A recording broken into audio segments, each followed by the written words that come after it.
What is up, guys, and welcome to this special episode of Guarani Vision, the first ever podcast dedicated to Paraguayan football in English. As always, I'm Roberto Rojas, and joining me as always are my good co-hosts Federico Perez and Ralph Hanna, and we have another special guest that we will introduce in just a bit. But let me get my co-host into the conversation because we are going deep into the Copa America. We are in Copa America season, as you have seen over the last month or so. Obviously, well, it is a new month. We're in July. But we are thankful that we are in this situation where Paraguay have to play a knockout stage match. They will be taking on Peru after finishing third in their group in the Copa America, meaning that they will have to face Peru in the quarterfinals in this Copa America journey. So let's go into it. Let's go straight to the motherland, where apparently is going through some of the cold wave or something. It's like here it's been getting hot. Yeah, I see the long sleeves. Now you know how I feel, man, when it's always winter in Connecticut. But Fede, how are you, man? I'm good, Roberto. Enjoying this winter, enjoying this cold weather. You guys over there in the north, enjoying your summer vibes. Over here, obviously, with another episode, another preview in Guarani Vision. We are back. Hopefully, a lot of people miss these kind of episodes, these shows every week in Paraguay.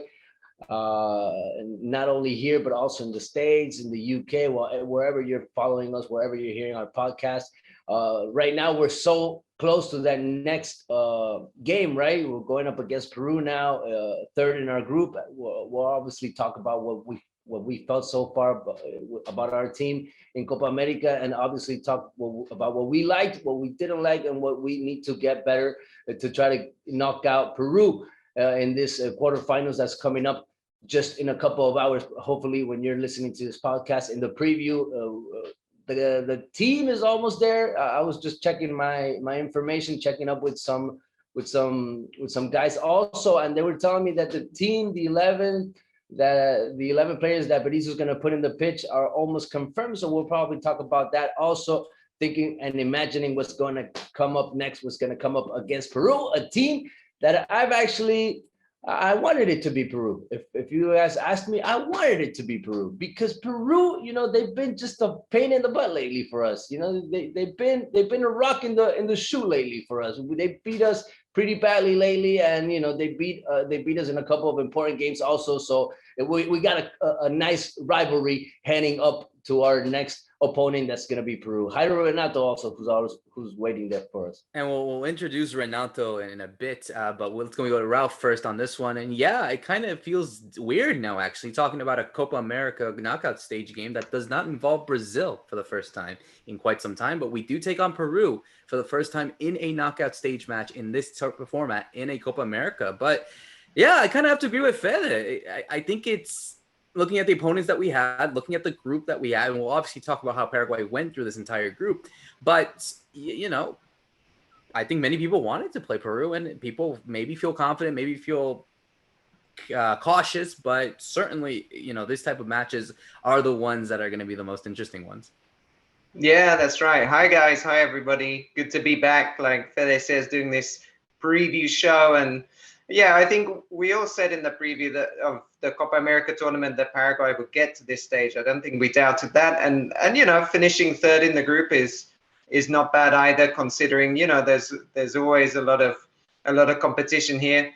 I don't know if I'm quite as optimistic that we're playing Peru compared to, say, Colombia, but then Colombia and Ecuador have looked they've been kind of hot and cold in this tournament, a bit like we have, as I'm sure we'll talk about. So, let's see. It's a tough match. And Roberto and I were just talking before we joined that we think this is the first time we ever played Peru in kind of a knockout game that actually matters. We played them once in the third place playoff in 2015. And then prior to that, all the times have been group stage games. There's been a few draws, I noticed, in history. So, this is kind of the first time they've really gone head to head with something on the line. So it's definitely going to be an interesting game tomorrow or today, depending on when you're listening to us. Absolutely. It's going to be a very interesting game whenever you are listening. And obviously, we'll go straight into our opponent and have an expert talk about it. I'm so happy to have here on the line Renato Vilchez, a Peruvian-American who also works for the Peruvian Waltz, a great podcast that also talks about Peruvian football, soccer. here in English, similar to what we're doing here with Guarani Vision for Paraguay. But Renato, welcome to Guarani Vision. How are you, man? I'm doing great right now. Really excited to talk about the Peruvians' perspective in this upcoming match in Copa America for Peru versus Paraguay. Paraguay is an opponent that I've always respected for the longest time, and given that Peru and Paraguay do have a bit of a history and rivalry together in football, it's going to be a very interesting match to talk about. And I'm really excited to show you what the Peruvian perspective holds for me. Absolutely. But before we do get to in that, I actually do want to know a little bit about your story. Maybe some people don't know who you are. And obviously, we know we like to always welcome everyone in here at Guarani Vision with open arms. So tell us about yourself. Tell us about your connection to Peruvian soccer, that kind of thing. And, what got you into this kind of passion for the beautiful game? Well, I mean, speaking as a Peruvian-American, someone that's been born to Peruvian parents in New Jersey, soccer has been a part of my life for like a good amount of my life. Going when I went to Peru for the first time, I grew attached to Sporting Cristal, which is like a soccer team that my family have been grew very fond with, and we're huge quote unquote inches of the club. And I did enjoyed a lot seeing Peru's like qualifying campaign in 2018 that got them to the 2018 World Cup, which was something that nobody could have predicted after years and years in exile of the country in world football. And back with that campaign, mine just brought my whole interest in fact to Peruvian football, and I think the whole general publics as well, to make sure that Peru is an actual opponent in South America, not just a weak as it used to be. Yeah, definitely. I think we are, very thankful that Peru have joined into the limelight of South American football and have dominated at least over the last recent years, obviously making it to a World Cup for the first time in 36 years. They went to the Copa America final the year after, losing to Brazil. So certainly Ricardo Gareca's team is really doing well. And, I think obviously now when a lot of Paraguayans are now looking at this team as a formidable opponent and as respectable. So, Renato, I'll jump to you on my first question before we pass it along with the guys over here. What is your take on this game in particular, seeing what Peru did? Obviously it was a very tight group, that went basically to the final day in terms of qualification. They had that group with Brazil, Colombia, Ecuador, Venezuela. They were able to get the win against Colombia. They were able to tie Ecuador. They beat Venezuela to secure that second place spot behind Brazil. So, 2 wins, 1 draw, and 1 loss to their name. But how are you feeling confident heading into this one after seeing your team perform in the group stage? I think I'm heading into a good amount of confidence. Currently, the team is bit in some like in a rebuilding area where like before like the Copa America, there were some heavy defeats in the qualifiers for 2022. Maybe it had to do with players being out of form or just Gareca's like schemes were not working. But with this Copa America, Ricardo Gareca wants to try out some like new ideas or give some opportunities to players who really do not get much of a chance in the national team, such as Sergio Peña, who has had a great season with FC Emmen in the Netherlands, who has been showing a greater form with the national team. We're also seeing the informed Renato Tapia, who has been considered a very important player for Peru. We're also seeing Alexander Cayens of New York City FC stepping into the central defense.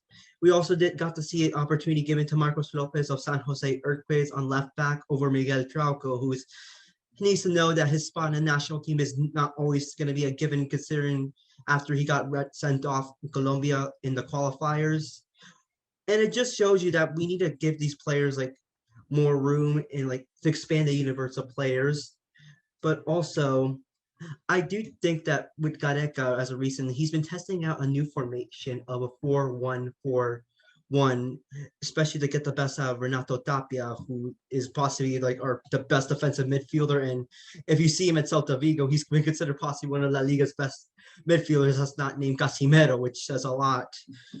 But another thing I'm also really appreciating of is Gianluca Lapadula, considering that the absence of Paolo Guerrero was a big worry for Peruvians, considering how important he is, and considering how he's our capitan. Lapadula has definitely showed that even if he might not be like Paolo, he can definitely give you something. His pace, his link of play, and his chemistry with Andre Carrillo and Christian Cueva is noticeable. Also been happy to know that Christian Cueva and Andre Carrillo having like doing their best to get you the goals and the assists. And honestly, I think I'm really happy with the way the team's going right now. I do think maybe Gareca could try to test out a few more new players that I would have wanted to see in the Copa America, but I do know that he wants to try to trust in his group and to give them the confidence because this match against Paraguay is gonna to them it's a must win for them to show their credibility and to show the strength that's coming up for the upcoming qualifiers because the whole purpose of this Copa America for this edition is to prepare for the later stages. That's going to be crucial to qualifying for Qatar. That's a great answer, Renato, because it's kind of answers some of my question, which was why did you think Peru have done better in the Copa than they were doing in the qualifiers? So it sounds like it's a bit of bringing in new players, testing out new formations. But then specifically for the game against Paraguay, they already met, of course, in the World Cup qualifiers, and Paraguay were ahead in the game. And then I think, if I remember rightly, then Peru pulled back again with some. I don't know if there's so much change in tactics in that game or more a little change in rhythm in the tempo they were playing, from what I remember. But seeing this change in formation and maybe change in personnel you've just been talking about, how do you see this game against Paraguay compared to the one that was in the World Cup qualifiers? Are you expecting a much different result from that 2-2 quite exciting game? Well, I mean, it will depend on how Paraguay is going to be forming. I mean, the one thing I know about Paraguay is that they have a very, very underrated defense, especially when you got Gustavo Gomez and Junior Alonso, two possibly one of the most best defenders currently in South America, and no one can underestimate how strong they are together. I will say that the absence of Miguel Almiron could seem like a huge, huge heartbreak for Paraguay, and I know it's going to be very tough for Paraguay to think of how they can cope without Almiron, but at the same time, I know that they also have the Romero brothers. And as a Peruvian, that does give me a bit of fear because the Romero brothers, for what I know, if they're on their day, they can give anybody a hard time. And that's something I feel like Gareca has to keep in mind of. And I do hope, from my perspective, that Tapia and the defenders will keep an eye on those guys. Renato, I wanted to ask you more about this game. What are your thoughts? What are you picturing that's going to happen against Paraguay? You talked that you saw a couple of games from our national team, so you obviously can imagine a little bit more that way. We don't know what we're going to get out of Paraguay, to be honest. Here, there's a lot of criticism going to our coach Perez because we haven't been accurate maybe with our game strategy, and we've been one good game, one bad game. We've been unstable in that sense. So we don't know what we're going to get out of Paraguay, but what do you think is going to be key in this matchup? And what do you think also are Peru's weaknesses heading into this game?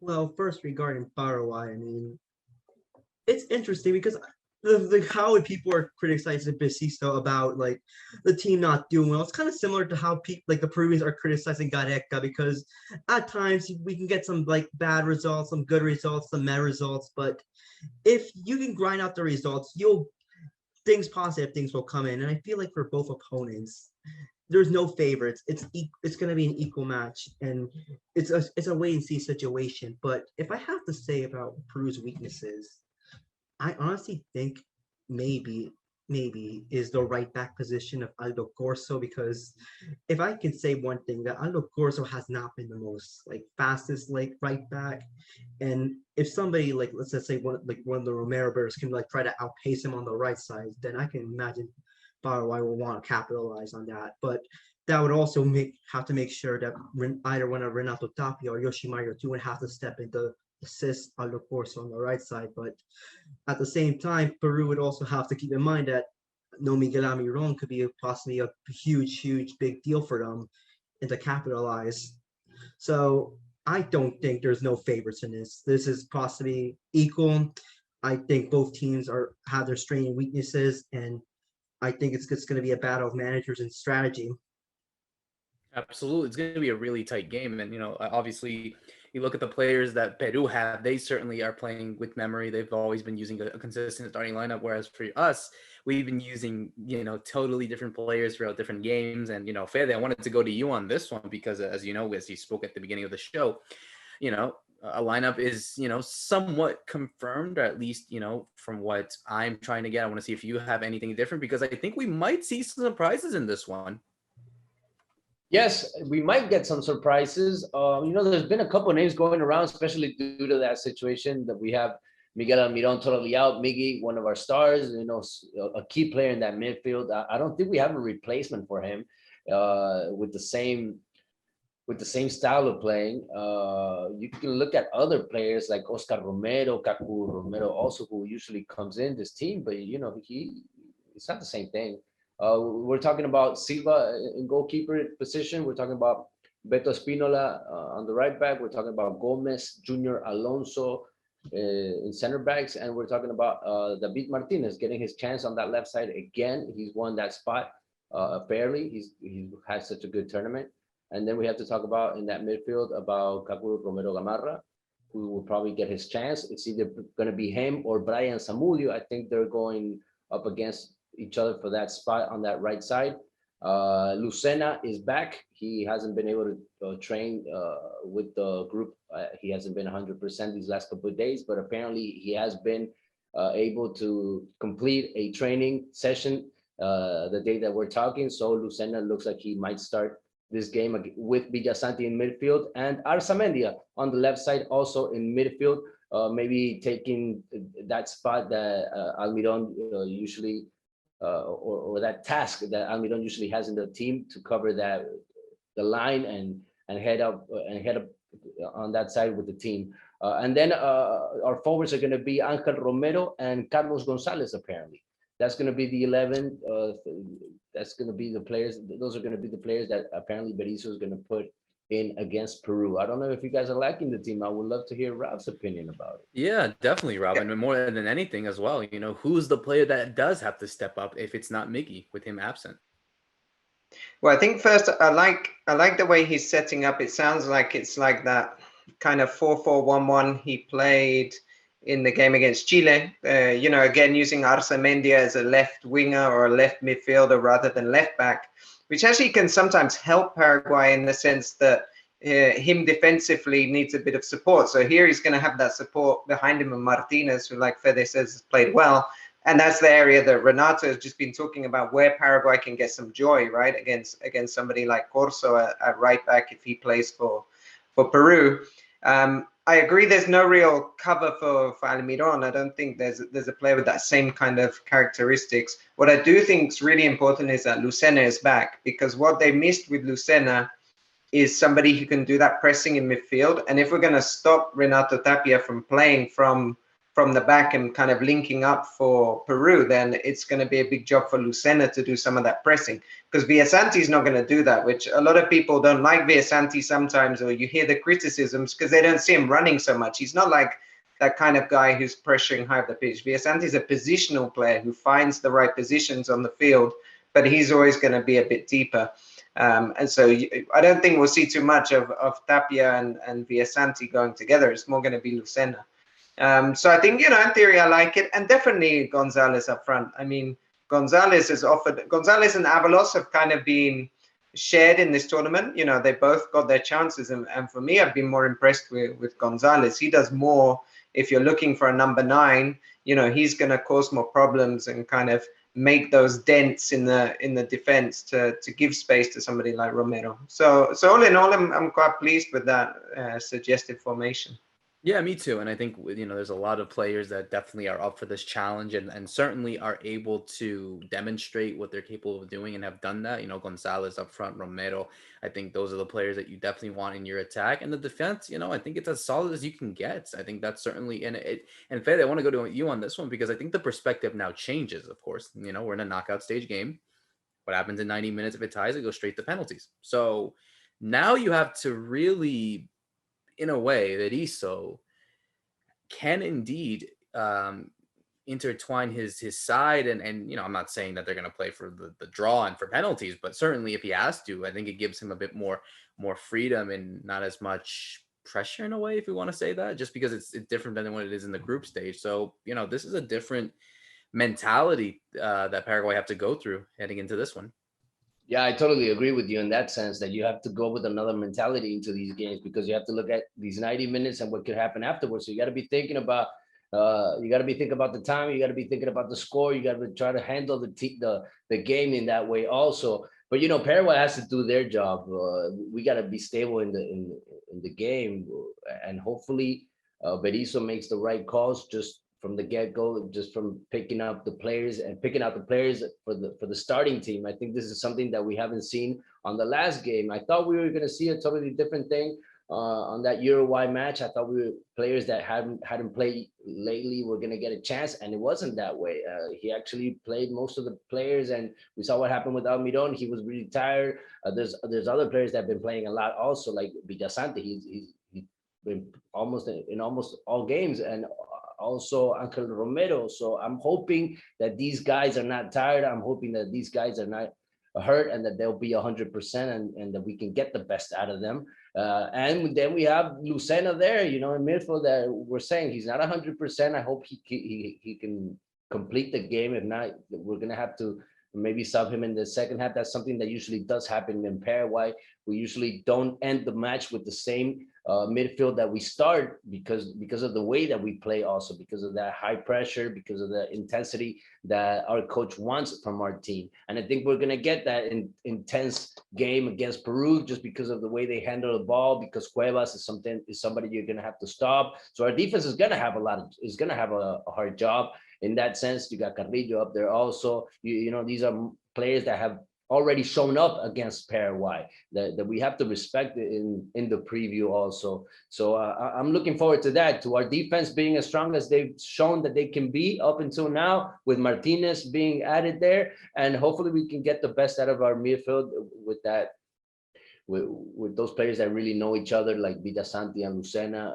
Those are two players that just been playing awesome in these last couple of years here in Paraguay, and I think they've earned their way into the national team also. Just to see two players that play in the national league, that play in Cerro Porteño, and now take it to an international stage, it's just been a phenomenal thing. Cacu Romero also, if he's gonna pick those players, I think they are the right calls, because there are a couple of players that have been criticized also. Gaston Jimenez, Andres Cubas, players that he chose, that he put in the team, that just didn't show up, that didn't make the level. So I'm expecting that also, for the coach to make the right call, the right strategy, and hopefully we have a good game.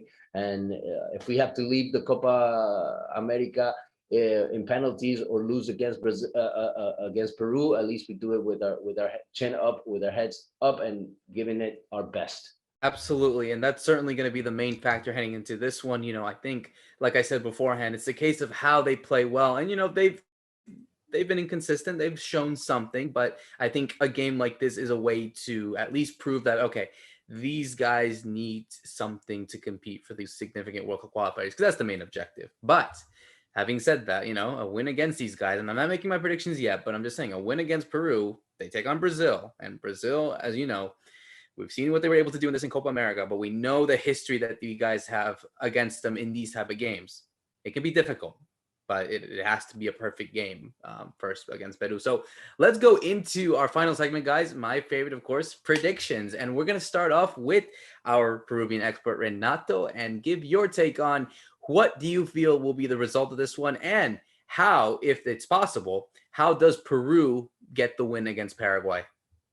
Oof, I mean, as I said, this is an even match that I'm expecting. I mean, even if I wanted to be quote unquote biased, I don't know, honestly. It's very tough. Be honest. Be as honest as if you I can be. Really be honest, a part of me feels like we're gonna go through penalties. I don't know why, but something tells me that Gustavo Gomez and Junior Alonso are gonna have the best offensive moments of their life, and they're just gonna hang on, trying to hold out to 90 minutes. Then we're gonna go straight to penalties. Or I could see maybe Christian Cueva or La Padula scoring a banger, try to give Peru 1-0. But I mean, but you got to choose one, man. You got to choose a prediction for this one. But I'm going with 1-0. You're gonna say 1-0 Peru. Yes. Yeah, you got to support your team. You got to. I completely understand that. So I love the honesty. Fede. I mean, certainly in this game, it's going to be A tight one. I agree. I think certainly it will be two teams that are very much similar in the way that they play, in the way that their talent is stacked at least. So I'm expecting a tight one in this one. What do you think? I just hope it's not a headache. I just hope it's not one of those games that we've had in this Copa America. From Berizzo, our coach, I hope that we see a fight up there. I hope that we see a strong game from start to finish, an entertaining match like we were seeing in Euro. And I'm hoping that Paraguay can actually get a couple of shots at goal also, because that's probably one of our deficits. That's probably one of our problems in some of these games where we have to play against a team that has the structure that it's really hard to manage. I'm thinking that yeah, it's gonna be a tight score. I think we're gonna win it, but by just one goal. I'm thinking 2-1 would be the score on this game. No penalties. 2-1. It seems like a familiar taste. Let's see if Ralph can make it 3 in terms of tight game. How do you see Paraguay and Peru faring out? Definitely a tight game. I can't see. I mean, if we look at Paraguay's 2 wins that were kind of by 2 clear goals so far, Bolivia, but it was a very weak Bolivia side with lots of problems with COVID. Chile, but it was a really poor performance from Chile in that particular game. I mean, Paraguay, of course, played well, but Chile were very poor. But I think otherwise, a lot of the games have been very, very tight across the competition. So yes, I'm expecting a tight game. History is on Paraguay's side. The last time they lost the last game to Peru, right? 2015, if anybody remembers that 3rd and 4th place playoff. But prior to that, they hadn't lost since 1939 in the Copa America to Peru, and that was a game in Lima. So Peru had home advantage. So they've got a good record traditionally. I do see both teams scoring, the same as Fede said, because we've seen that also in the past with these two teams. I even remember when Peru really did beat Paraguay in the World Cup qualifiers in a 4-1 in Asunción, which was a terrible game for Paraguay, which is when they're probably missing somebody like a Villasanti-Lucena partnership in that defensive midfield. But even then, Paraguay managed to go. And I would expect both teams to score. And I'll go for Paraguay 2-1 as well. I'm going to copy Fede on this one. I think we're all in agreement that this is going to be a tight game. Obviously, different results for all of us, especially depending on the country that we support. But to close it off, I do agree. I think we're all going to be unanimous here. I said we do expect a tight game. These are two teams that love to play each other, that always like to see tight games. I was there in the first game of the Berizzo era, a 1-0 win to Peru over there in New Jersey, a Christian Cueva golazo, I should say, in the brutal cold over there in Harrison. Certainly Renato remembers that, given the fact that he's from there. But yeah, it's I expect a tight one. I think these two teams are very much familiar in the way that they play. I think certainly Gareca and Berizzo are able to get the best out of their teams in these type of matches. Obviously, knockout stage football is completely different now in comparison to what we see in a group stage or a World Cup qualifier.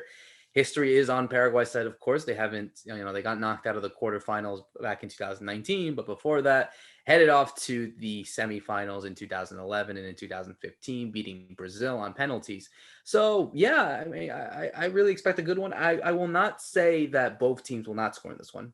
I think that defensive solidity that Paraguay have had and that Renato kind of feared, I think is something to watch out for. I think Gustavo Gomez and Junior Alonso have had decent games so far in that defense, and if they're able to stop players like Tapia, like Cueva, like Lapadula, who I think is a really great striker and has had a great tournament so far, I think we're going to see one of those games that perhaps will have to be defined by maybe a penalty or even, a set piece, like a corner, the famous centro cabeza y gol.